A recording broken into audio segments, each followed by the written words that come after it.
What's up, guys? I'm gonna be filming 4 videos in a row, so I'm on my second one. Let's go. S&P 500. Let me get into that. So, S&P 500, as many of you know, or if you don't know, it's an index of the 500 largest companies in the United States.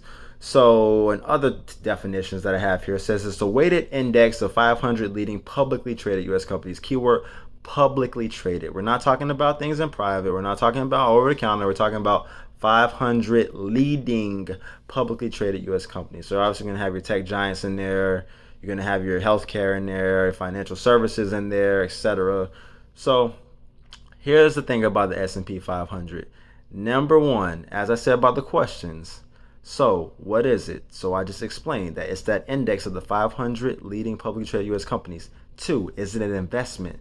Yes and no. So you're saying, well, how can it not be an investment? We could buy it on the stock market. Okay, so yes, it's an investment because you can indirectly invest in it, as in you have to get an ETF, exchange traded fund, that tracks the S&P 500.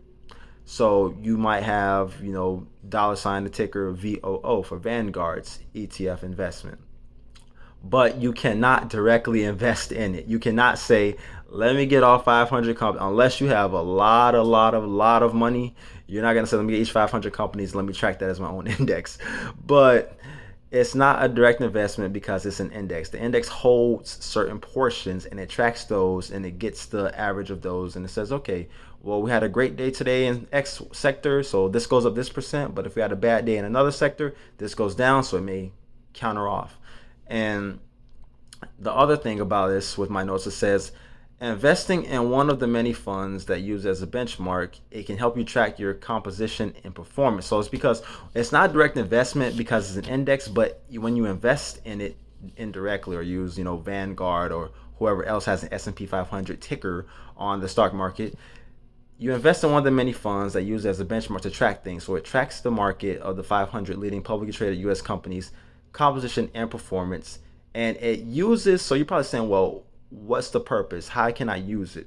So it uses market cap weighting method, which means that it gives a higher percentage allocation to companies with the largest market caps. So in simple terms, this is saying that the S&P 500, let's say that you have Apple in there. We're going to use Apple because they're big. Microsoft big. Alphabet for Google is big. So let's use those. Because they have a high market cap, they have a higher percentage of their companies or their shares allocated towards the S&P 500. So you may see other items that come in at a whopping low percent because they don't have large market caps, but because they're one of the 500 companies, they could be 499, 498, 500 itself. Because the S&P 500 tracks all those companies, the ones with the bigger market cap get to be at the top with higher percentage allocated to them, whereas the ones lower get the lower percentage allocated to them. So in a way, it makes sense because if the bigger companies are more reputable, then you get to have bigger companies that you can trust more with the S&P 500 index, whereas it would be worse off if you had companies that you couldn't trust and you say, well, it's more of a high risk, high reward factor, when this is more of a low risk and pretty much lower medium reward factor depending on how you take it. Obviously, we can look at historical trends, but right now I'm just giving you the information on the S&P 500. So the ETF must be invested in. You cannot directly go and invest in the S&P 500. So i.e., I'm giving you guys a ticker. If you want to go look it out, this is not financial advice. This is just information. I'm telling you what the ticker is for one of these ETFs because you cannot directly invest in this. It's ticker dollar sign VOO for Vanguard's S&P 500 ETF. And let me do an example just to understand or help you guys understand for the cap weights for the companies. So it's the company market cap divided by the S&P 500's total market cap. So let's just say an example, Apple has a $2.89 trillion market cap, okay? And then when you divide the total S&P 500's market cap of 36.79 trillion, so Apple has 7.85 of the weight of the index inside the S&P 500. So when Apple's there as one of the big tech companies, obviously tech's going to have its own percent, but Apple is hitting 7.85% of the of that percentage, or excuse me, no, of the S&P 500, but it's also going to be a good percent inside the tech sector. So what I'm trying to say is the bigger the company, the more space they have in the S&P 500.